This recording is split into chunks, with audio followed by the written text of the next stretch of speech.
नमस्कार, स्वागत है आप सभी का। मैं हूं आंचल गुलाटी गुंबर और आप देख रहे हैं देश का सबसे भरोसेमंद चैनल डीडी न्यूज। यहां वीकेंड पर भी लेकर हम हाजिर हैं आपका पसंदीदा शो न्यूज पंच, जहां हम खबरों को सत्य और तथ्य की पड़ताल के साथ पहुंचाते हैं आप तक। खबर के हर पहलू से करवाते हैं आपको रूबरू, क्योंकि ग्राउंड जीरो पर मौजूद होते हैं हमारे रिपोर्टर्स। तो आइए सीधे रुख करते हैं इस वक्त की प्रमुख टॉप लाइंस का न्यूज पंच में।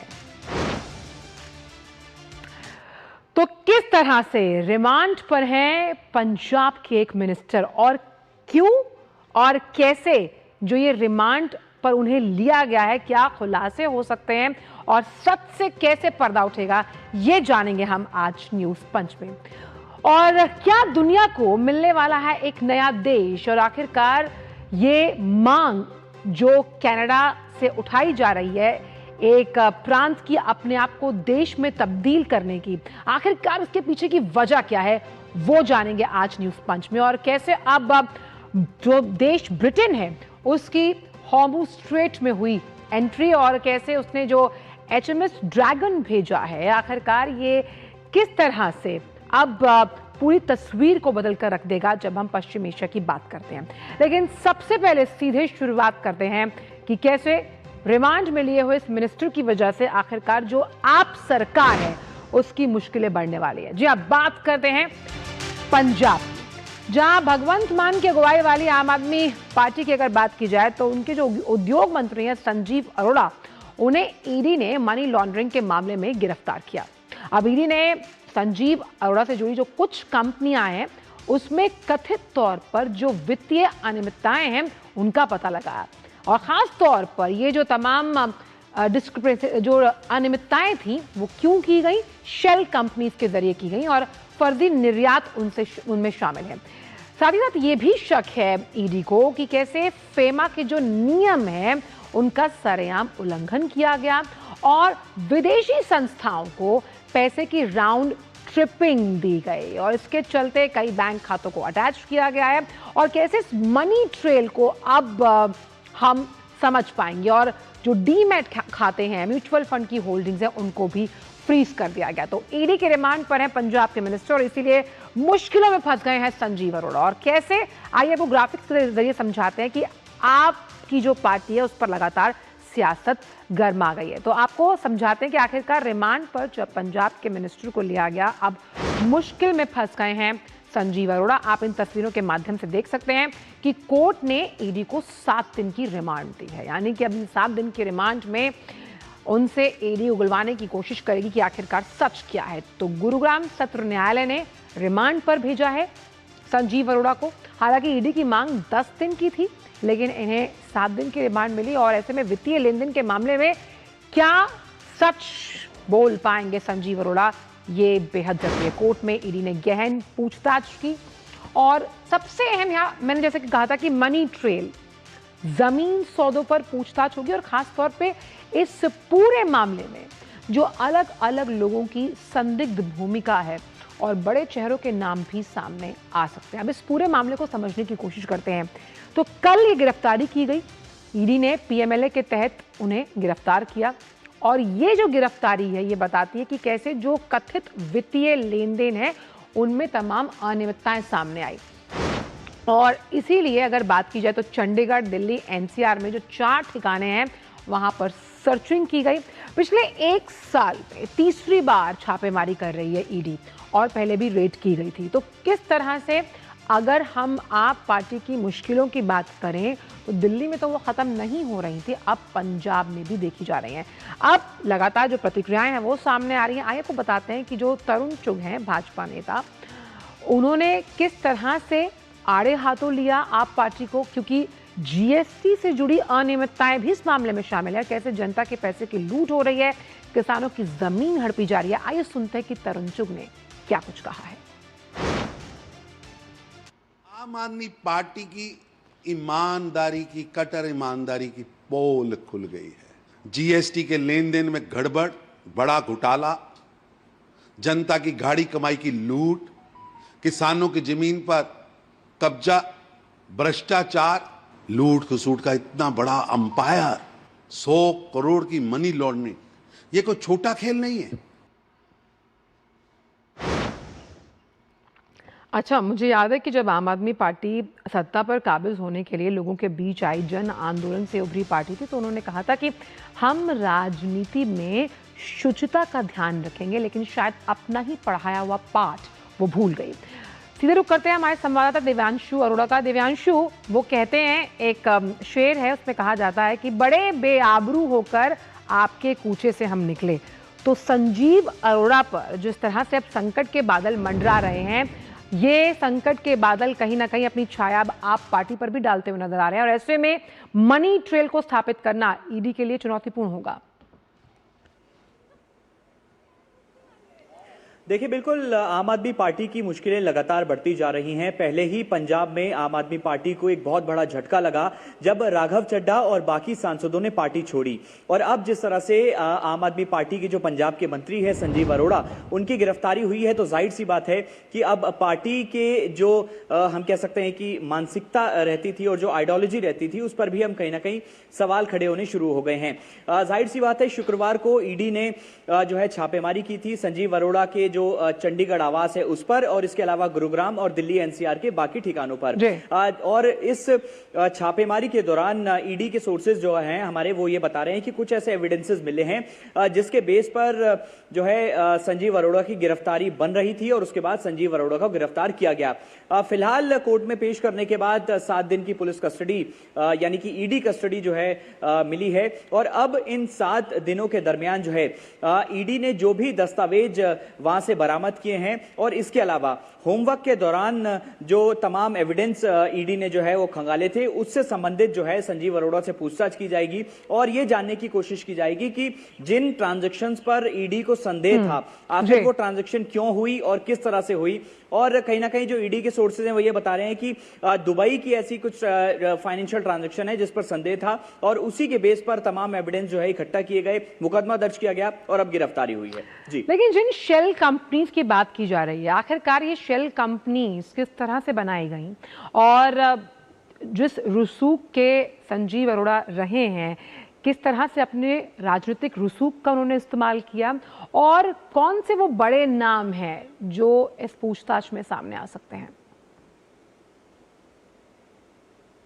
देखिए, बिल्कुल संजीव अरोड़ा के अगर हम बैकग्राउंड की बात करें तो ये काफी बड़े जो हैं इंडस्ट्रियलिस्ट हैं, रियल एस्टेट में इनका बिजनेस है, और इसके अलावा कई ऐसे बड़े बड़े बिजनेस हैं जिनमें करोड़ों अरबों रुपए की उनकी ट्रांजैक्शंस होती है। और यही वजह है कि जब ईडी को इस बात की भनक लगी कि इन बिजनेस में कुछ ऐसी शेल कंपनीज हैं और कुछ ऐसी ट्रांजेक्शन हैं जिनके जरिए जो है जीएसटी जो है वो बचाया जा रहा है, टैक्स की चोरी की जा रही है। हालांकि ये अभी शुरुआती दौर के एविडेंसेस हैं, असली एविडेंसेस क्या है यही अभी ईडी जो है वो जानने की कोशिश कर रही है। लेकिन फिलहाल इन 7 दिनों के दरमियान जो है ईडी उनसे पूछताछ करेगी, एविडेंस से संबंधित जो है वो जानकारियां और इकट्ठा करेगी, और इसके अलावा उन शेल कंपनीज में और इनकी कंपनीज में कौन कौन से एम्प्लॉइज हैं जो कि इनके करीबी हैं, उनके बारे में भी जो है पूछताछ करती हुई उनसे नजर आएगी। लेकिन देखना यही होगा कि 7 दिन के दरमियान क्या कुछ निकलकर सामने आता है, और जब 7 दिन बाद ईडी दोबारा से संजीव अरोड़ा को कोर्ट में पेश करेगी तो क्या रिमांड की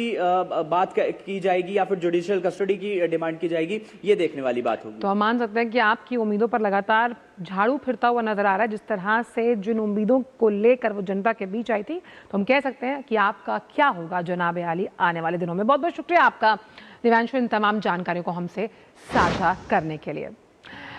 और आइए अब आपको लिए चलते हैं कनाडा। अब आप सोच रहे होंगे हम कनाडा क्यों जाएंगे? कनाडा इसलिए क्योंकि वहां का एक प्रांत अल्बर्टा जो है, अब वो अलग देश बनने की जो उसकी मांग हालांकि काफी पुरानी है, लेकिन अचानक वो अब तेज हो गई है।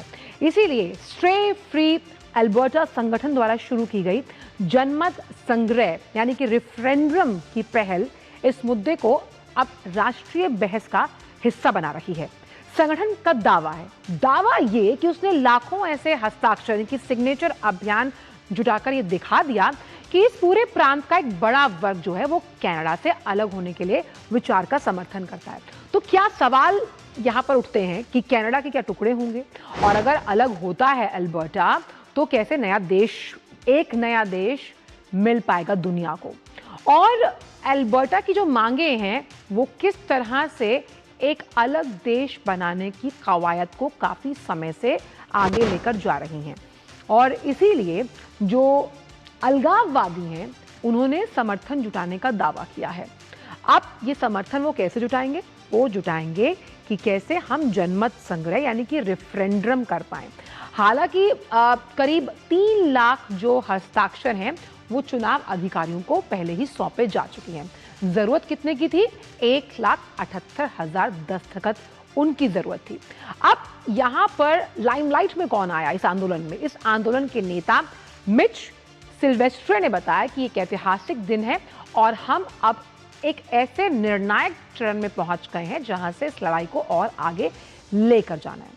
अब ये तो बात हमने आपको मुद्दा समझाया, हालांकि अब ये समझना जरूरी है कि अगर वोटिंग होती है, जनमत संग्रह होता है तो, और वो एल्बर्टा के पक्ष में होती है, तो होगा क्या? समर्थन जुटा लेने का मतलब रेफरेंडम पक्का नहीं, बल्कि पहले क्या होगा कि उन हस्ताक्षरों की जांच की जाएगी। कहीं ऐसा तो नहीं किसी ने दबाव में आकर किए या फिर गलत तरीके से वो हस्ताक्षर करवाए गए। और चुनाव आयोग जो है वो इस पर संज्ञान लेगा। प्रक्रिया पर अदालत की आदेश की वजह से अभी रोक है और वोटिंग पक्ष में रही तो अलग देश बन सकता है। लेकिन इसमें एक पेच है। वो पेच ये है कि सिर्फ 30% लोग, यानी कि अगर इस पूरे प्रांत की आबादी की बात की जाए, सिर्फ 30% लोग जो हैं वो अलग देश के पक्ष में हैं। है ना सरप्राइजिंग? और अगर वोटिंग होती है तो लोगों से कई सवाल किए जाएंगे भाई, क्योंकि आप इतने सालों से अगर कनाडा का हिस्सा हैं तो क्या अल्बर्टा एक स्वतंत्र देश बनना चाहिए? तो ये जब सवाल किया गया तो सर्वे हुआ तो 30% लोग ही इसके समर्थन में आए। यानी जनमत संग्रह पास होना भी आसान नहीं है। वोटिंग के दौरान, हालांकि जो अलगाववादी समर्थक हैं उनका मानना है कि वोटिंग के दौरान ये आंकड़ा बढ़ सकता है। अब जो अल्बर्टा की प्रीमियर है यानी कि डैनियल स्मिथ, उनका क्या बयान सामने आया है वो भी हम आपको बताते हैं कि किस तरह से इस पूरे मसले पर उन्होंने बयान दिया। उन्होंने कहा कि जरूरी हस्ताक्षर अगर पूरे होते हैं तो ये वोटिंग आगे बढ़ेगी और खुद कनाडा से अलग होने के पक्ष में वो भी नहीं है। तो इस आबादी को अगर हम समझें, इस मुद्दे को अगर हम समझें, तो ये अल्बर्टा की जो आबादी है वो 50 लाख लोगों का घर है और अलगाववादी आंदोलन की जड़ें काफ़ी पुरानी हैं यहाँ पर। अब इसमें सबसे बड़ा जो मुद्दा है वो इक्वलाइजेशन ऑफ द पे है, यानी कि किस तरह से जो 85% हिस्सा जाता है पेमेंट का, अगर बात की जाए अल्बर्टा प्रांत की, तो वो इक्वली डिस्ट्रीब्यूट नहीं होता। साथ ही साथ वैचारिक टकराव भी है यहाँ पर। तो इस पूरे मसले को समझने के लिए हमारे साथ खास मेहमान भी यहाँ जुड़ गए हैं और सीधा हम उन्हीं का रुख कर लेते हैं। पूर्व वरिष्ठ राजनयिक तायल साहब जुड़े हुए हैं। बहुत बहुत स्वागत है सर आपका इस खास शो पर। तायल साहब, जिस तरह से अल्बर्टा अपने आप को कनाडा से अलग करने की बात कर रहा है और उसमें यकीनन 2 उसके अहम मुद्दे हैं। पहला कि जो पेमेंट का इक्वलाइजेशन है वो तार्किक नहीं है और दूसरा जो वैचारिक टकराव है, क्योंकि वो उदारवादी सरकार से अपने आप को अलग मानते हैं बिकॉज दे आर कंजर्वेटिव। ये दोनों ही जो उनके रीजंस हैं कितने बड़े हैं अपने आप को अलग करने के लिए? देखिए, सबसे पहले तो ये भी हमें ध्यान में रखना चाहिए कि कनाडा में अलगाववाद का ये पहला रूप नहीं है। 70 और 80 के दशक में क्यूबेक प्रांत में बहुत अलगाववाद हुआ था, क्योंकि वहाँ फ्रेंच बोलने वालों की बहुसंख्या है और काफ़ी वो आगे चला। फिर रेफरेंडम हुआ पर उसमें वो हार गए और कुछ सेंट्रल गवर्नमेंट ने भी इस तरह से किया कि हर जगह अंग्रेज़ी और फ्रेंच दोनों का इस्तेमाल किया जाएगा, तो वो अलगाववाद का जो भी एक तूफान था वो ख़त्म हो गया। इसमें अल्बर्टा में देखिए, वहाँ पे तेल बहुत है। तेल की जो खनिज तेल और इसकी लकड़ी भी है, बहुत सारे और चीज़ें हैं वहाँ पे। इंडस्ट्रियलाइजेशन भी बहुत अधिक है क्योंकि वो अमेरिका से करीब करीब मिला ही हुआ है और अमेरिका की इंडस्ट्री से बहुत उनका आदान प्रदान है। तो जिस तरह से कनाडा ने एक अभी कुछ इस तरह का नीति अपनाई, जो राष्ट्रपति ट्रंप बहुत नाराज़ हो गए और उन्होंने कुछ टैक्स, एडिशनल टैक्स लगा दिया कनाडा पे, वो बहुत ही मुश्किल से कुछ अब काबू में आया है। उसमें अल्बर्टा के लोगों ने सोचा कि भाई ये हमारी लड़ाई नहीं है, हम तो अमेरिका की अपनी जो आर्थिक जो भी वहाँ अर्थव्यवस्था है, इकोनॉमी है, उससे बहुत अच्छी तरह जुड़े हुए हैं और उनके साथ हमें अच्छी तरह से रहना चाहिए। और अगर हम कुछ लोगों का, जैसे आपने कहा 30% लोगों का ये मानना है कि अगर अल्बर्टा अलगाववादी हो जाता है या इंडिपेंडेंट हो जाता है तो वो अमेरिका से अच्छे संबंध रखेगा, खूब अच्छी तरह से व्यापार होगा, सब चीज़ों का, लोगों का आना जाना रहेगा। तो उसके पीछे एक ये भावना भी है। तो एक चीज़ है इकोनॉमिक की, जो टैक्स वहाँ पे लिया जा रहा है वो पूरे कनाडा में के ऊपर खर्च होता है। और जैसे कि कोई एक स्टेट से ज़्यादा जी। अगर इंडस्ट्रियलाइज होती है तो वहाँ से टैक्स वगैरह ज़्यादा होता है, और पर हर स्टेट बराबर होती है, उनको बराबर बराबर नहीं है। जी। जैसे हमारे यहाँ फाइनेंस कमीशन करता है। जी। तो एक तो भावना ये है, और दूसरी ये है जो जैसे आपने कहा वहाँ कंजर्वेटिव गवर्नमेंट है, पर इसी तो टोरंटो में भी, ओटावा में भी जी। कंजर्वेटिव गवर्नमेंट है, जस्टिन ट्रूडो लिबरल पार्टी जो हार चुके हैं। तो मैं समझता हूँ कि ये एक भावना है, पर इसको बहुमत मिलने का मुझे लगता है कोई संभावना अभी नहीं है। एक एक चीज़ और आपसे समझना चाहेंगे कि कनाडा ने हमेशा कहीं ना कहीं जो खालिस्तानी मूवमेंट है या फिर खालिस्तानी है उनका पक्ष लिया, लेकिन अब बात खुद के घर पर आई है, तो ऐसे में क्या भारत का दर्द समझ में आ रहा होगा? अलगाववाद तो एक चीज़ है, पर जो दूसरा अब समझ में आ रहा है कनाडा की खुफिया एजेंसियों को और कनाडा की सरकार को, कि खालिस्तान की आड़ में बहुत सारे उग्रवादी तत्व वहाँ सिख समुदाय में पल रहे हैं, और उनसे कनाडा की सुरक्षा को भी बहुत बड़ा खतरा है। ये अभी एक रिपोर्ट आई है 2025 में, वहाँ की जो खुफिया सुरक्षा सेवा ने एक बिल्कुल क्लियरली रिपोर्ट दी है कि खालिस्तानी उग्रवादियों से कनाडा को खतरा है। और ऐसी एक रिपोर्ट 2018 में भी इस संस्था ने दी थी, पर उस समय श्री जस्टिन ट्रूडो की गवर्नमेंट थी, लिबरल पार्टी की थी, और उसमें न्यू डेमोक्रेटिक पार्टी जो जगमीत सिंह जी की पार्टी थी उसका बहुत समर्थन था। तो उन्होंने उस रिपोर्ट से उसको ख़त्म जी। कर दिया, उसको निकाल दिया था। तो फिर जो जगदीश निज्जर की जो भी हत्या हुई 2025 में, उस इस तरह आरोप जस्टिस ट्रूडो जी आए भारत की सरकार के ऊपर, जो अब नए जो मिस्टर कार्नी जो इस समय प्रधानमंत्री हैं, जी। की सरकार ने बिल्कुल क्लियरली कहा है कि कोई ऐसा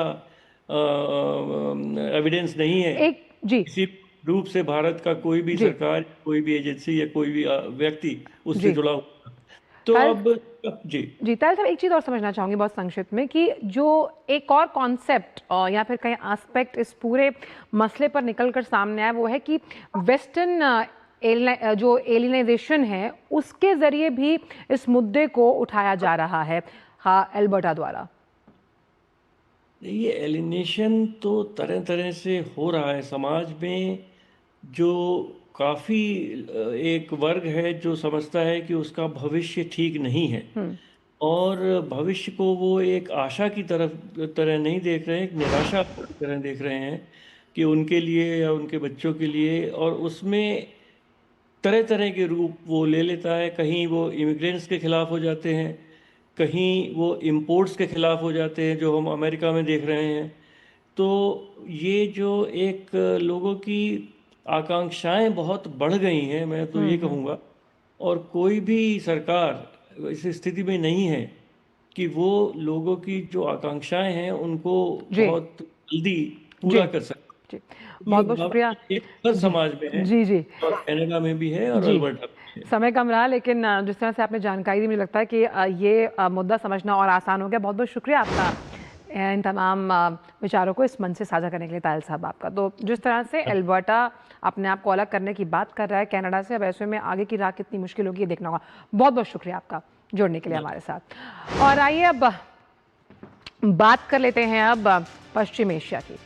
तो ब्रिटेन की रॉयल नेवी का टाइप 45 डिस्ट्रॉयर HMS ड्रैगन मध्य पूर्व की ओर रवाना हो रहा है। क्यों? ये जहाज बहुराष्ट्रीय नेविगेशन की स्वतंत्रता मिशन के लिए तैयार हो रहा है, जिसका उद्देश्य हॉर्मुज़ स्ट्रेट में जो तमाम कमर्शियल जहाज हैं उनकी सुरक्षित आवाजाही को बहाल करना है। ब्रिटेन के रक्षा मंत्रालय ने इसकी घोषणा की और इस तरह से इसे तैनात किया गया है। तो आइए समझते हैं कि किस तरह से अब पश्चिम एशिया की जो तस्वीर है वो बदलने वाली है। तो air defence destroyer HMS dragon तैनात किया गया है, हॉर्मूज में इसकी तैनाती हुई है। रॉयल नेवी का सबसे शक्तिशाली युद्धपोत इसे माना जा रहा है। अब ऐसे में कैसे तस्वीर बदलती हुई नजर आएगी ये हमें समझना होगा, क्योंकि ब्रिटेन की एंट्री हुई है। अब अगर बात किया पश्चिम एशिया की इस पूरी पिक्चर में, अंतर्राष्ट्रीय समुद्री व्यापार के लिए और उसके लिए इसे जरूरी कदम माना गया है और बहुराष्ट्रीय गठबंधन में भाग लेना इसका उद्देश्य है। अब एक और मकसद भी रहा ब्रिटेन की एंट्री का, वो ये है कि हॉर्मूज की सुरक्षा को कैसे संरक्षित किया जाए, और इसीलिए फ्रांस ने भी अपने कैरियर को तैनात किया। ये समझते हैं ग्राफिक्स के जरिए। तो सबसे अहम बात कि फ्रांस ने भी अपने कैरियर को तैनात किया ताकि जो कमर्शियल व्हीकल्स हैं उनकी आवाजाही को सुगम सुलभ बनाया जा सके। दक्षिणी लाल सागर में कैरियर स्ट्राइक ग्रुप की अगर बात की जाए तो उस लिहाज से वो तैनाती हुई है। साथ ही साथ हॉर्मूज की सुरक्षा खास तौर पर जो कमर्शियल व्हीकल्स को अपने गंतव्य तक पहुंचाने के लिए किस तरह से सुनिश्चित की जाए, इसमें फ्रांस ब्रिटेन की साझेदारी सबके सामने आ रही है। दोनों देश सुरक्षा योजना पर काम कर रहे हैं और ईरान के साथ समन्वय की जरूरत है, ये वक्त का तकाजा है। दर्जन भर देशों ने भी इसको लेकर इस पूरे मुहिम से जुड़ने की इच्छा जताई है। हमारे साथ जुड़ गए हमारे संवाददाता अखिलेश सुमन, उनका रुख करते हैं। अखिलेश, ब्रिटेन की एंट्री अब पश्चिम एशिया के इस पूरे पिक्चर में किस तरह का सकारात्मक संदेश दे रही है, जब हम बात कर रहे हैं कि हॉर्मूज स्ट्रेट में जो कमर्शियल जहाज हैं उनकी आवाजाही को सुरक्षित और संरक्षित बनाया जा सके?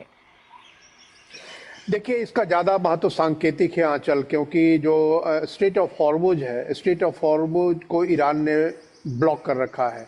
और स्ट्रेट ऑफ हॉर्मुज के बारे में ईरान का यह भी कहना है कि वो केवल दुश्मन देशों के जहाज़ को वहाँ से आने जाने नहीं देगा, लेकिन अन्य देश के जो जहाज़ है वो उनके साथ कोऑर्डिनेट करके वहाँ से आ सकते हैं। दूसरी बात यह है कि अमेरिका ने स्ट्रेट ऑफ हॉर्मुज के आगे जिसे कहते हैं गल्फ ऑफ ओमान और फिर अरब सागर, वहाँ पे अमेरिका ने अपने शिप्स तैनात कर रखे हैं। और अमेरिका ने ये शर्त लगाई है कि वहाँ से सारे शिप्स जो आ जा सकते हैं, लेकिन सिर्फ वो शिप नहीं आ जा सकते जो कि ईरान के पोर्ट की तरफ जा रहे हो या ईरान के किसी पोर्ट से आ रहे हो।